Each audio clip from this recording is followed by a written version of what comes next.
Product Management, prepared for and presented at the 2016 Square One Entrepreneurship Training Program. Square One is a program of the Center for Emerging Technologies. CET is an affiliate of the Cortex Innovation Community. Square One is funded in part by the Missouri Technology Corporation. What product management teaches us, what we spend those long hours doing, is a system of looking at a business. It's a way to look at a business. It's a way to think about it to maximize profit. That's what we learn that we then can take out into the business world and show others how to do. It lets you look at all the movable parts of your business at once so that you can fiddle with them and figure out how can I maximize profits. It creates focus on a clear goal, one goal only, that's profit. And it helps you maximize the profits of your venture. It was created by one consumer products company, Procter & Gamble, huge, and they spent a lot of money doing it. And the other consumer products companies thought it was so successful that they copied it. Then eventually, non-consumer products, but manufacturing companies, like the automobiles, like other manufactured equipment, copied. And finally, it was so successful, service companies copied it. So UPS is a big proponent.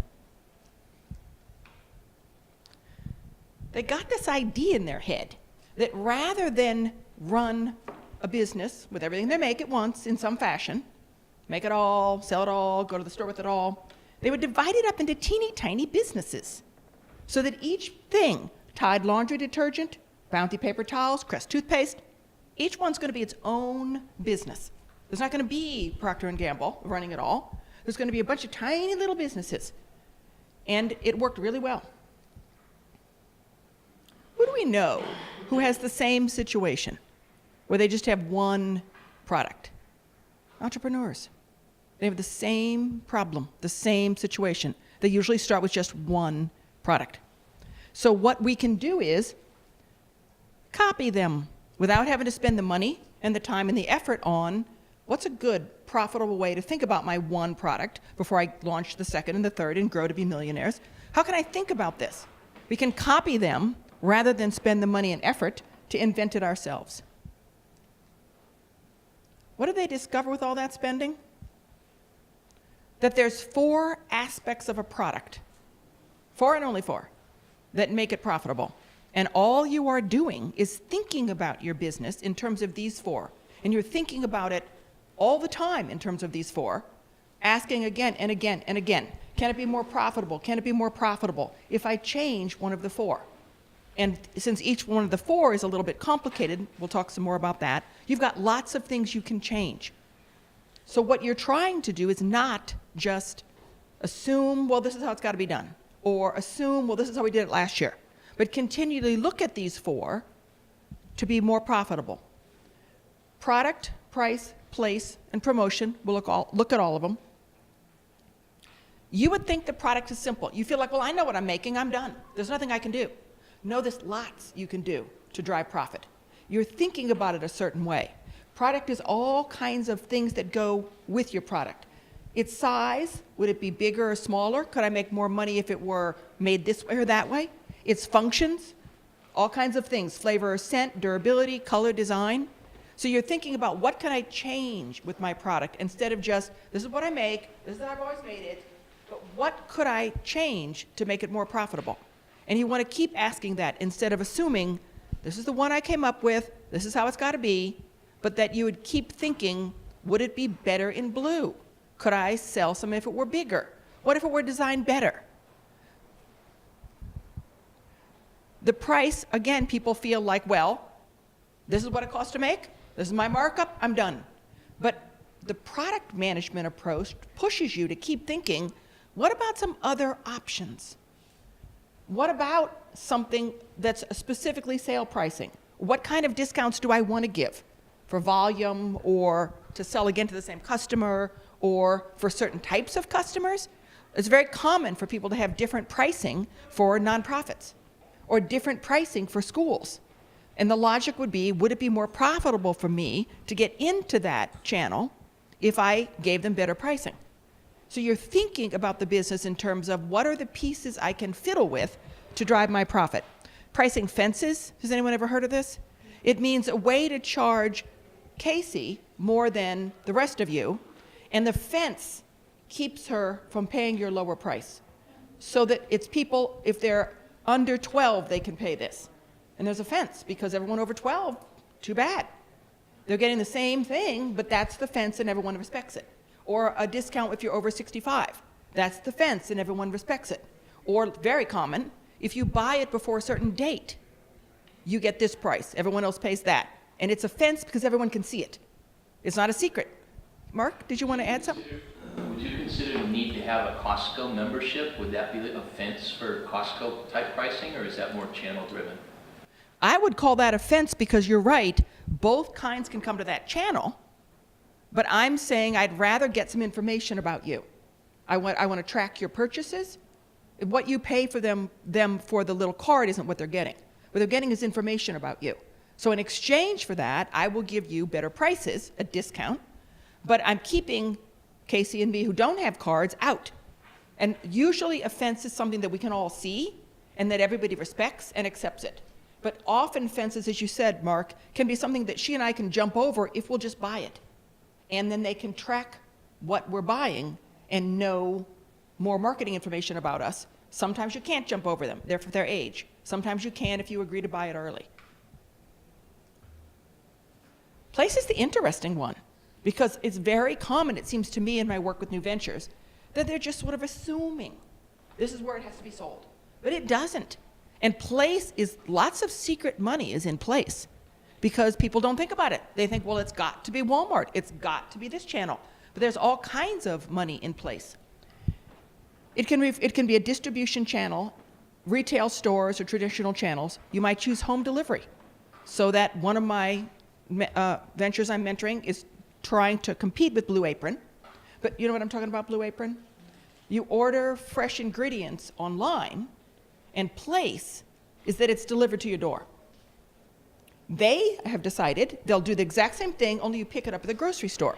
Is that better? Is that worse? That's how they're thinking about it. They're thinking about that P, that part of the business, place, and thinking, would it be more profitable or less profitable if we change that one? Are there people who don't want it delivered and who would prefer to pick it up the store? Because when you order it online and have it delivered, you have to know ahead of time. What about people who just thought of it that day and they haven't got it ordered? Would they be more likely to pick it up there? Any kind of thing brought to you when you're away from home. You know you'll pay more for it, and you do. You'll pay more for it from a vending machine or from a vendor at the Muni Opera or the ball game. You'll pay more for a car rental at the airport because they brought it to you. So there aren't other choices competing with you there, and you accept that. It'll cost more, and you don't question it. So when you're thinking about your own businesses, you can think about every single one of these and all the parts and aspects rather than thinking, well, it's settled.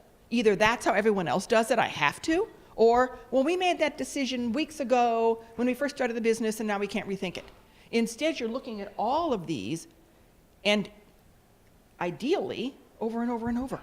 So that you're constantly thinking, just because I envisioned it that way in the first place doesn't mean I have to do it that way. Only you're asking just one question.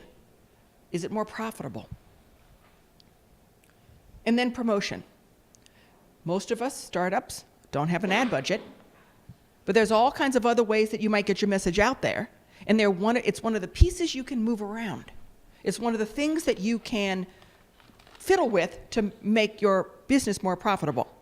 So you see me say here that if you didn't have advertising, lots of times I try to get my nonprofit startups to make better use of PR because it's easier for a nonprofit to get PR than a for-profit company. Sometimes trial works. Sometimes packaging can be part of product, or it can be part of promotion. Promotion means I'm using that face of the product to tell my story.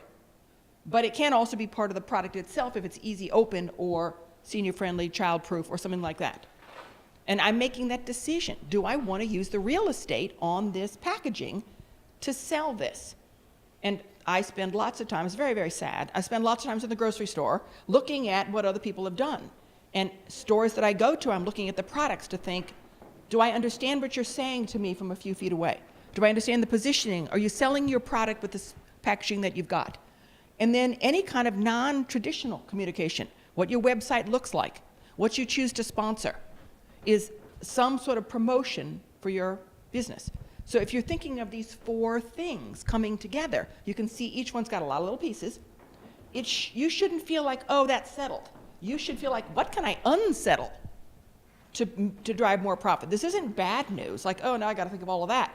It's good news, because you're not shut out from profitability because a big company has more money to spend, because all 4 of these things are driven by what you're thinking about, not how much money you have to spend, which means you can compete just as well as they can if you're constantly thinking, would it be better in blue?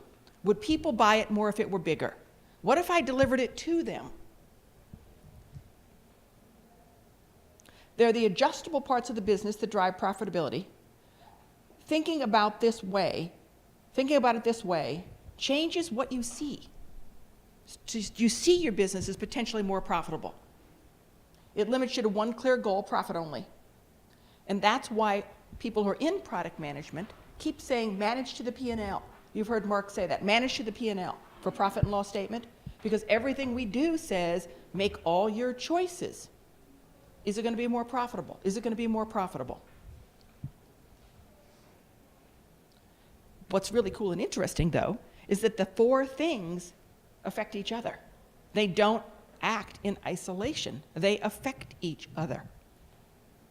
So I've asked Yashika if I can use her business as an example, because I worked with her in Gateway Venture Mentoring Services, and also because she's just really cool. Does everybody know the desserts out the jar concept that she has? So let's look at what she has now. Ready to eat glass mason jar. That's the product. I put her packaging there with her product. You could say it's promotion because you can see through the jar to what you're getting.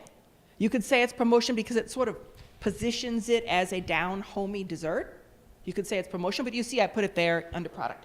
Place, kiosk, promotion, partly what I see in the kiosk.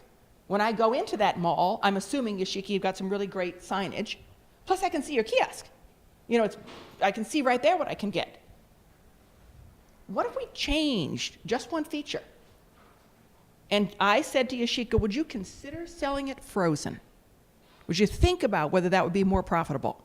So you can see that we start with a business, and a lot of things drive how we got where we are. But is every one of them deliberate? Would you rather do it differently? Is there more profit doing it another way? So that when Christy talks to you about pivoting, this is what she means. Rather than just say, well, we've always pictured it being in a jar, it must be in a jar, there's no other way, you might decide, what if it were frozen? Could be in addition, could be instead, there could be a complete run on mason jars, and there's no way to get them anymore, and now you've got to think about frozen. What if it were frozen? What would that mean? How would that affect place if it were frozen? Does anybody have any thoughts on that? Will I do as well in the kiosk if it's frozen? Because in the kiosk, they're eating it right there in the mall. So if it's frozen, suddenly it's probably for take home, right? How will these 2 changes, if it's now, say, in the grocery store, how will they affect price? Whatever you're pricing that little jar at now for immediate consumption, maybe. But we said that sometimes when I bring it to you when you're away from home, it's going to cost more. And that's what she's done in the mall. So you've seen other snacks in the mall, pretzels or whatever. You know they're expensive. What's your mentality when you're in the grocery store? Yes, you're more aware. This is my food budget. The food goes in the cart. So I might pay whatever Yashika's price is, $4.99 for one little jar. I'm in the mall. I'm tired. I'm hungry. My feet hurt. It looks good. My child might be crying. It might be a treat for my teenager. But when I'm in the grocery store, my mindset is $4.99, and I just keep on going. So you might decide, well, the price needs to be lower. And you would decide that by looking around in the grocery store, doing some research and deciding, what do people think of as a normal grocery store price? But you might feel like, for whatever reasons we'll get to, that that's more profitable. You might decide, everybody knows my brand now. I've been in the mall for a long time. I'm going to stay in the mall, but I'm going to offer a frozen product in the grocery store because it's more money. The same people are not in the grocery store as are in the mall. So you guys have seen all kinds of things pop up in the grocery store, frozen or otherwise, Marie calendars or some other things like that. They are the same product, sort of, only it's a different consumer or a different occasion. I'll go to the restaurant one time, I'll buy it in the grocery store another. She might decide, that's what I want to do, pursue that place. How would it affect promotion? I can't just do what I've always done. If I move one of those P's, the other P's move. I no longer can say, well, they'll see me at a kiosk in the mall, that's all I got to do. Now what do I have to do? What do you think? I have a suggestion because, so I love the mason jar. I'd buy anything in a mason jar because I like the mason jar and then I can reuse the mason jar. But in the grocery store frozen, you cannot have it in the mason. So my brain is immediately going, oh, it's gonna be cheaper because it's gonna be in a plastic container or some other container. Whereas in the mall, I totally buy the mason jar still. And at the grocery store, I will buy the plastic frozen one for later because I know it'll taste good and I know her and I know that, everybody was really happy eating that. Although I got a bit late the other day and I didn't get mine. I would say, okay, well, if it had a coupon at the grocery store and it would send me to get the mason jar at the mall, I'd still bring it to the mall and go get it at the mall. Okay, so some cross promotion? Yeah, and I think that that's one of the things, like, you have to almost have tried it in the mason jar and know, and like you're a fan of it, and so then, oh my gosh, they have it here, oh, I'm totally gonna buy it. It may be a little bit less, maybe a little bit more, but you're a fan of her desserts. Because that's what I thought about, like, so I lived in Chicago for 10 years, Home Run and Pizza, they have like one location, and you go in there and the pizza, oh, it's just so good, it's different than anything you've ever had. And I live here now, I'm like, oh, I just miss Home Run, and then I go to a grocery store, and I see the Deerbergs and the specialty pizza in the frozen, and I was ecstatic. I don't remember how much the pizza cost, but it was like $8, I think, for a frozen pizza, which is a lot for a frozen pizza, but it was worth it because I like that pizza. So I think when you kind of also have that association too, that, you'll be willing to pay a lesser price for maybe it doesn't taste the exact same at a grocery store price, you know what I mean? And that's a great point that you said $8 is a lot for a grocery store pizza, for a frozen pizza. In your mind, that's a different category than when I get it at the restaurant. You have a different math in your head going on. What did you want to say? Her promotions will be done differently if it's in the grocery store, but she can do the ad, her ad, well, they put it on sale or they advertise it in the paper that can draw more people to the product because everybody looks, grabs the paper. Yep, yep, yep. Elizabeth? But you change the place to convince instead of what you need. Such a good point, yes. So Yeah? you're competing against the pretzel at the mall, and now you're competing against everything else in the frozen case. Yeah. And it could be the other way around. It could be that you started the grocery store frozen and you decided there's more money to be made completely giving up on grocery and going out by myself, or I'm going to add that to it. That's just one. And the point here is that they fit together. You change one, others change with it. But that trying to drive your business to profitability requires not just assuming, I've got to do it the way I first thought of, or I've got to do it the way you always have, or I've got to do it the way the competitors are. It's very powerful. You're getting the power if you can think of them all on your own and think, what if I did it this way? Not, well, that's how the last guy did it. What if I did it this way?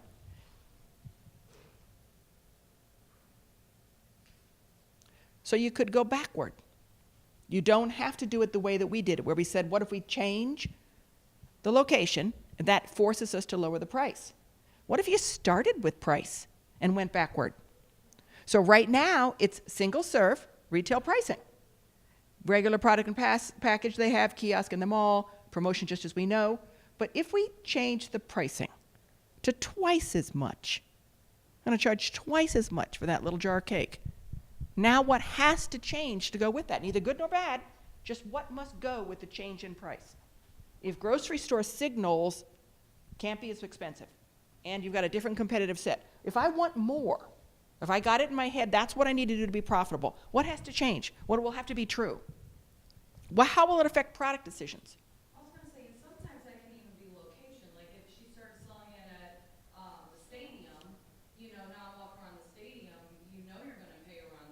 Even more. Dippin' Dots Yeah. or whatever, you know, or an airport. Or a World's Fair, State Fair, Yeah, Whole Foods. Then you put it where you can charge more. You see, guess what it goes with? It goes with place. The pieces fit together. It changes where people think they're going to have to pay more. If you're trying to sell at a venue that has a safety concern about the glass, you might be able to get plastic containers that look like the glass. Uh-huh. But you're doing that for specific reasons, for safety. Which would be really, really cool. And it could be that you decide, well, I'm already in the grocery store frozen. I had to get plastic jars that looked like mason jars in order to get there. Now I'm already doing it in plastic mason jars. Where else could I put that to be more expensive?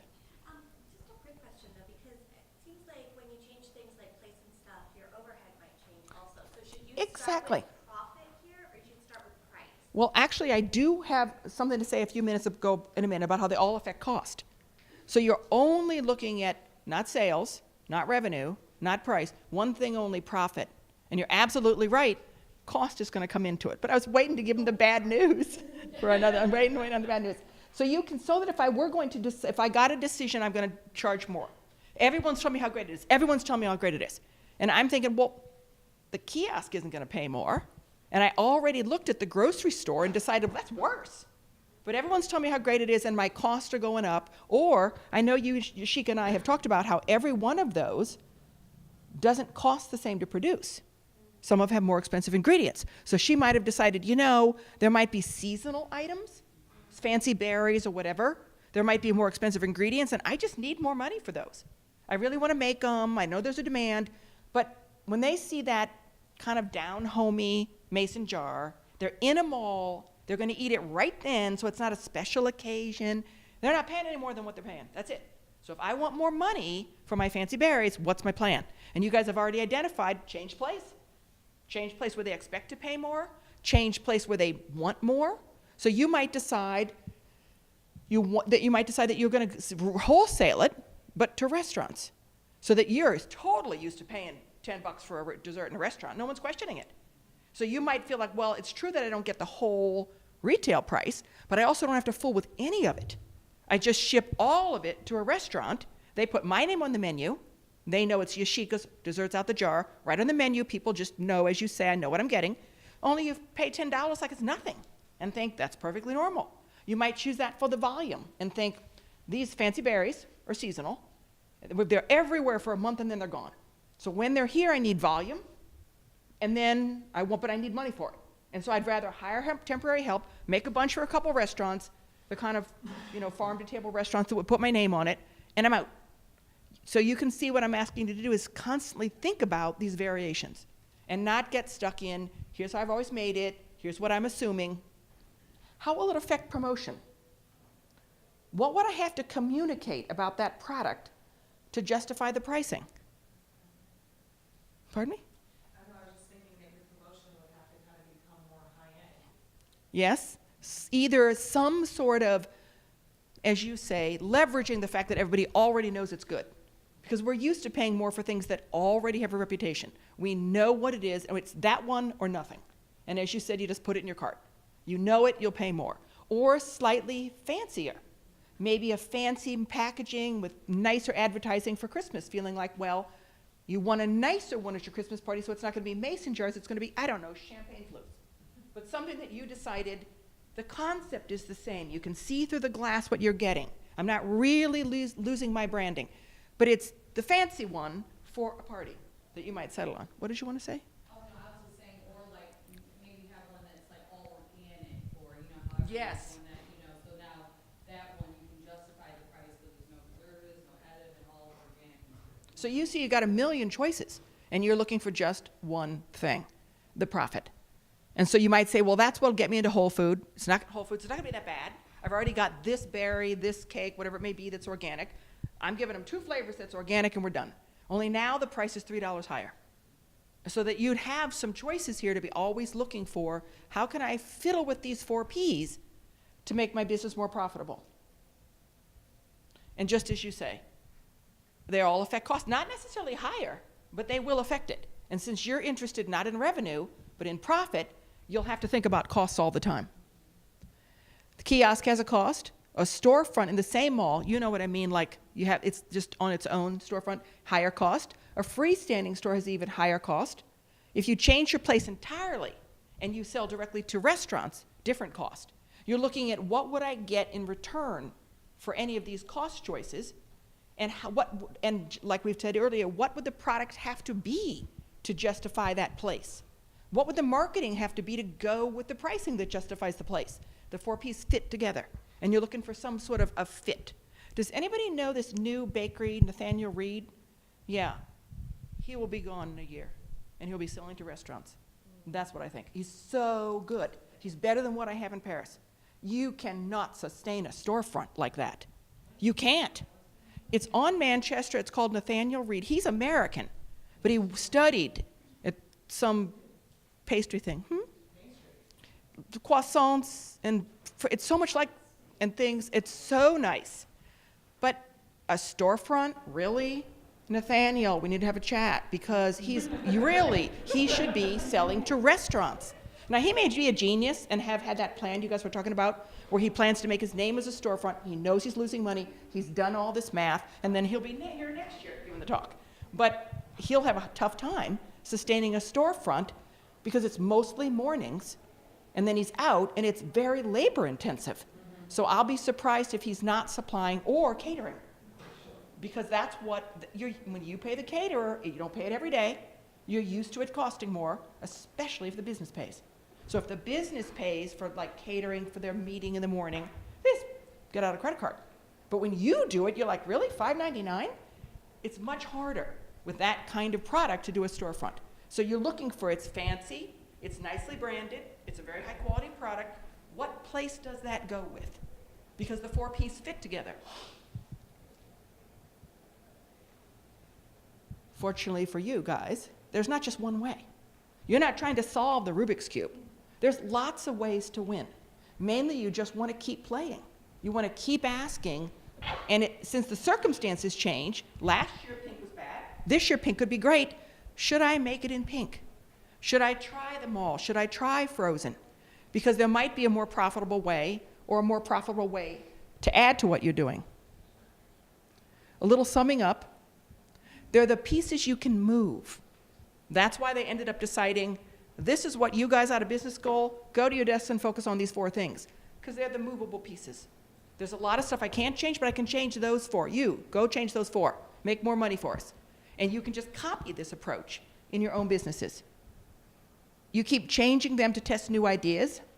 You don't treat one of them as fixed. You look at them all. Does anybody want to talk about their own business? Yes. What?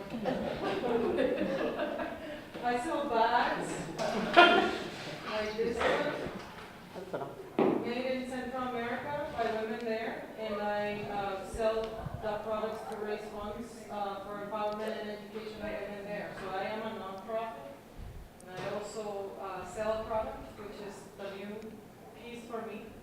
And I also made the mistake of having lots and lots of products. Oh, yes. Yes, yes, yes. So I have something for everyone, including kids stuff now, and I'm only on my 2nd year. So you see where my problem is. So would you say your biggest problem is product, in the product grouping, because there's too many of them? I love making products. Okay. And I realize that now.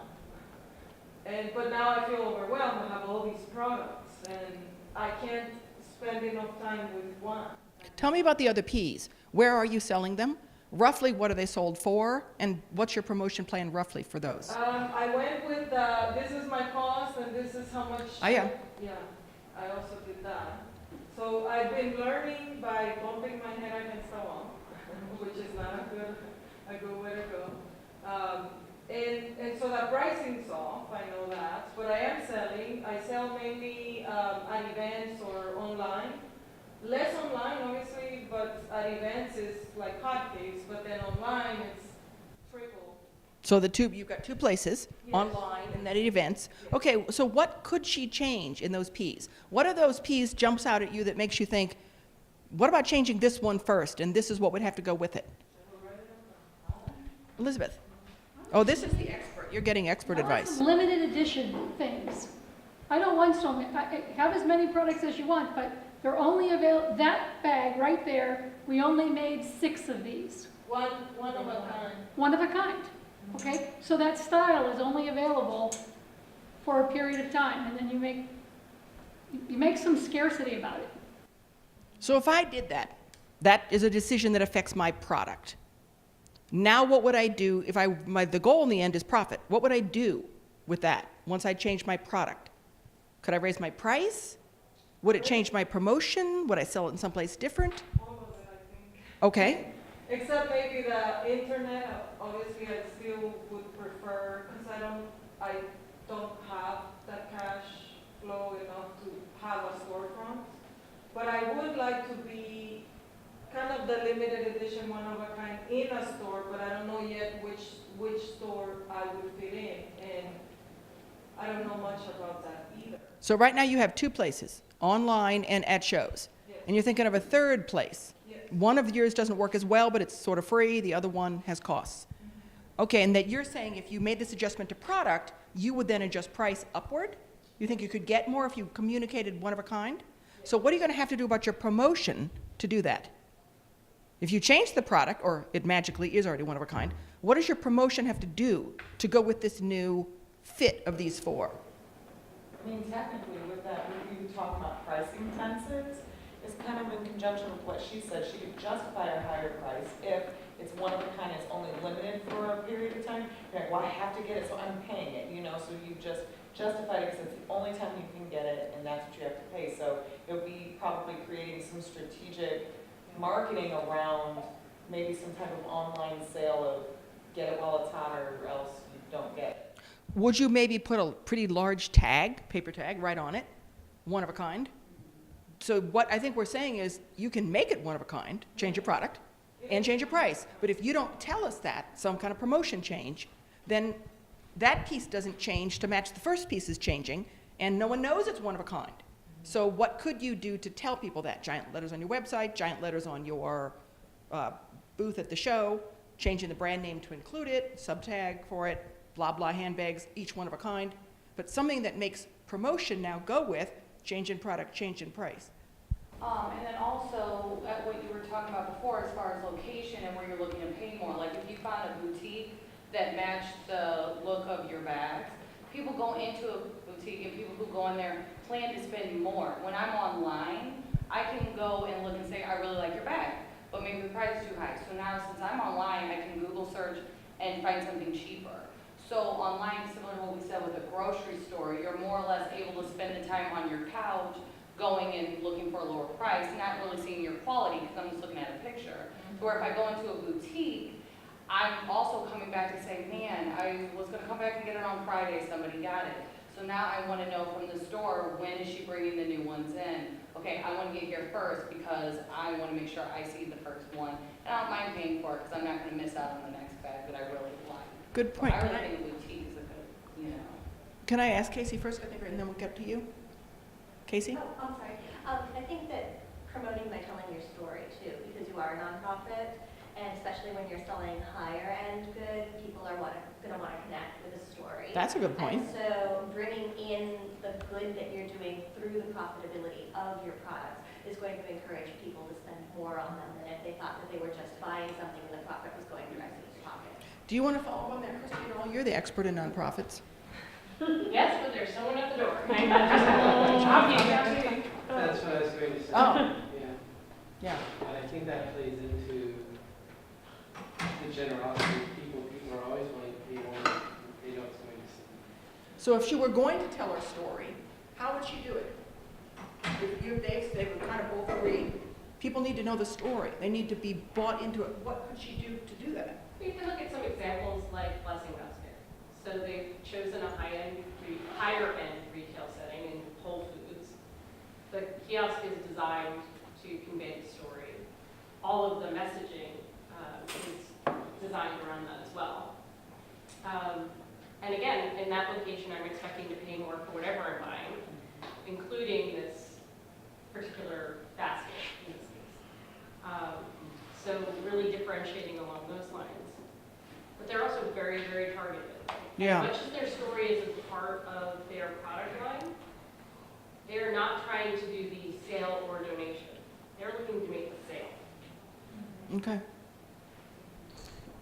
Yes. What if you had, I've seen this one company, Lush, they started as a British cosmetic company, and I think they still do this, but it might be really neat for you, is they do a "this was made by," and they have the person's face, and it's signed, or it's initialed by that person. You could have "this was made by," tell the story, and have it signed by that person. Yeah, actually, Blessing Basket does something similar where you can actually use the tag on there to trace back to the artist. Oh, how cool. That'd be Yeah. really neat, because then that just gives a real tangibility to the justification for the price.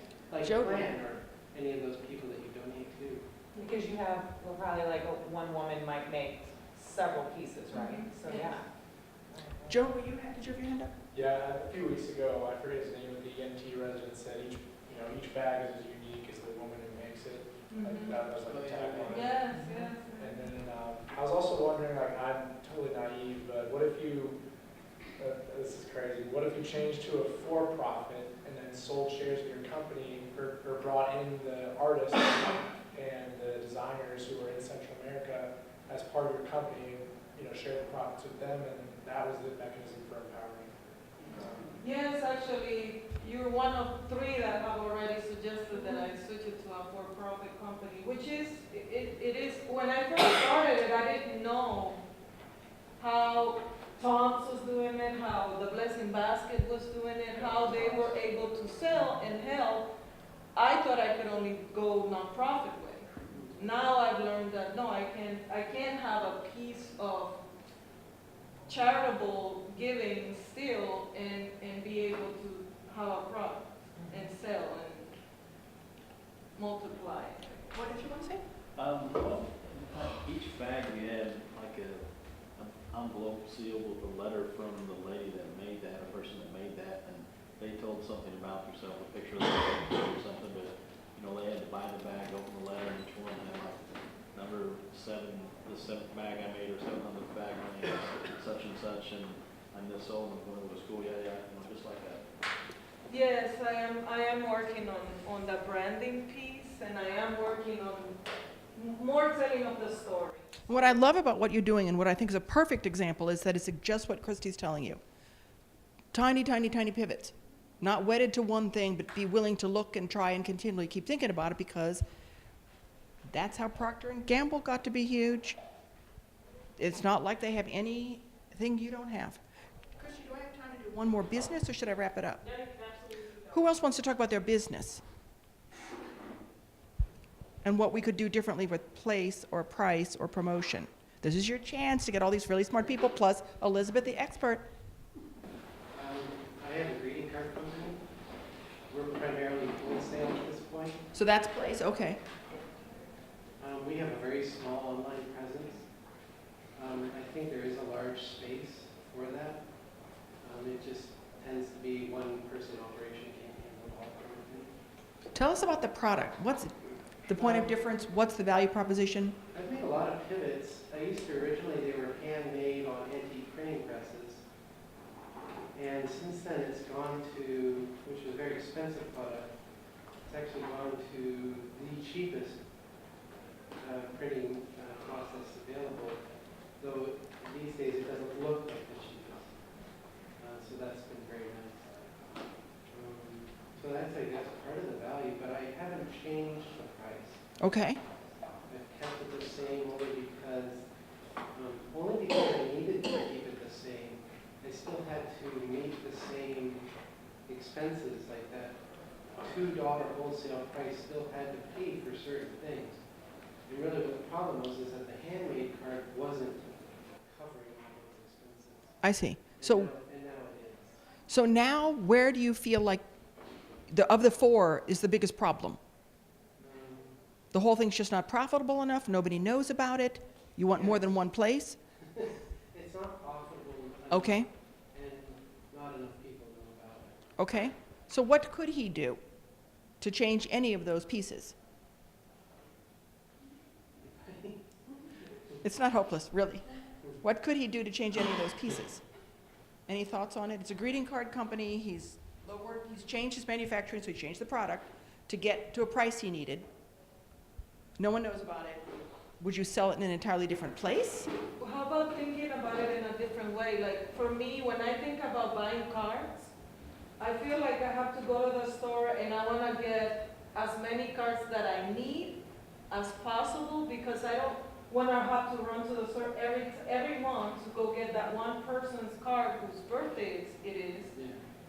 And I also think about, I mail cards of my closest family members or friends or godchildren or that I have to mail out, basically. Everybody else gets a hello, congratulations, or felicidades on Facebook. But the ones that I mail or the ones that I take is I'm actually going to a party or I'm mailing them out for those close people that I love. And so if I can get like a variety of several and different, then I would, if I could get like 12, let's say, and they all say happy birthday and some of them are for kids and some for adults or the last one maybe say Merry Christmas or Happy Holiday and Happy New Year. So you're giving somebody a variety of cards. I would definitely say, maybe I won't use them all, but I'll buy them just because it's giving me the option of kind of getting them together and I just pay one price. Yeah, I've seen that. Some companies will do things for husbands where, he basically gets everything that he needs for the year for his wife. That's smart. So, Casey, do you want to add something? Along with your lines, what about changing the distribution method to something like or not changing, but adding in like a subscription service or something where you subscribe and then you pick a card or a variety of cards that's themed to the season and send it to each subscriber. And then they always have friends coming in, they don't have to think about going up to the store and buying them. They'll just always have something fresh to choose. Or even just do like a survey of, okay, when's your birthday, when's your husband's birthday, when's your kid's birthday, when's your partner's birthday, when's, what kind of holidays you celebrate. And then at the end, a suggestion of 12 cards that you can get for $19.95. Well, what if you added to the product by offering them the reminder service as well? A reminder service. They're not selling you the 12 cards and now it's your problem. They're telling you 2 weeks before the birthday time to buy, as well as a week before the birthday time to mail. So that you're making, that would be part of your product, but you're turning your product into a service, adding something more valuable to it, to solve somebody's problem. So that when you make these product decisions, that's how you're thinking of it. What would someone pay for? What would be valuable to them? It's not just what would I like to make, but what would be their need for. But that's partly why when we talked about product, we tried to say it can be all aspects of it, not just the product and it's a card and that's it, but other aspects of it. So the problem in that case is forget. That's the problem I'm trying to solve. Then I know people do it. They buy them when they're at the store because they thought, oh, gotta get them all. And they forget to send them. Or back to the husbands, not to pick on anyone, they completely forget to buy it and do it. So then a reminder thing, and it would be so much easier for them to just click on yours. Yes, they could go to the grocery store, but they're not there now because you've got the place benefit. So much easier for them to click on yours and say, fine, send it to me 2 weeks. Because if they've let it go that long, then there's not that much time. That might be an option. Can you see I'm fooling with the product to say, if I can't fight on price because somehow the grocery store says, this is it, that's all I'm paying you, and internet's so crowded, what could I fight with? Maybe it's to change my product. And you could even have the card sent directly to the person receiving it, maybe even have the gift card added to it before it's, directly. Yes. From That might be an option. So you can see that, again, it affects the other P's. If you did that, what is price going to do? Go up. So now I'm talking to people who want to pay more and get more. So now they have to be a certain kind of card that goes with that, and a certain kind of thing that people would be willing to give me their information. So people who are very happy with the internet, willing to put information on it, people who are maybe busy and feel they don't have time for it, people who are willing to give up a little bit of the personal touch to get it done. You can see that you change one P, you change the other P's. I put place in as the internet, now I need people who are comfortable with the internet, but my price can go up. I've changed the product somewhat, and what would I do to promote it? Where else would I put ads? What kind of people and where are they looking that I would need to tell them about this? The 4 Ps go together, and you're looking for the right combination all the time. That's what makes it fun. That's what makes it fun. All right, you guys, thank you so much for listening.